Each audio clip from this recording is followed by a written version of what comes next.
పల్లెటూరులో వాళ్ళు ఎంతో రుచిగా చేసుకునే మసాలా గుత్తి వంకాయ కూరని ఎలా తయారు చేయాలో చూద్దాము.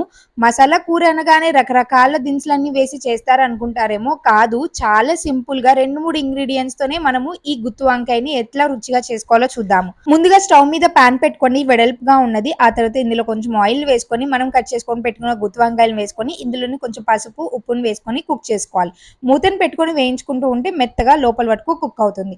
ఆ తర్వాత ఈ ముక్కలన్నిటిని తీసేసేయండి. ఇదే ఆయిల్‌లో ఉల్లిపాయలు వేసుకోండి. ఉల్లిపాయలు వేగిన తర్వాత ఇందులో కొంచెం పసుపు, ఉప్పు, అలాగే వెల్లుల్లి కారం, ఒక గుప్పెడు దాకా కొత్తిమీరని వేసుకొని ఎర్రగా వేగిన తర్వాత తీసేసి ఒక బౌల్‌లోకి పెట్టుకోండి. ఇప్పుడు ఈ స్టఫింగ్ మొత్తం కూడా మనము ఈ గుత్తి వంకాయల్లోకి స్టఫ్ చేసేసుకోవాలనమాట.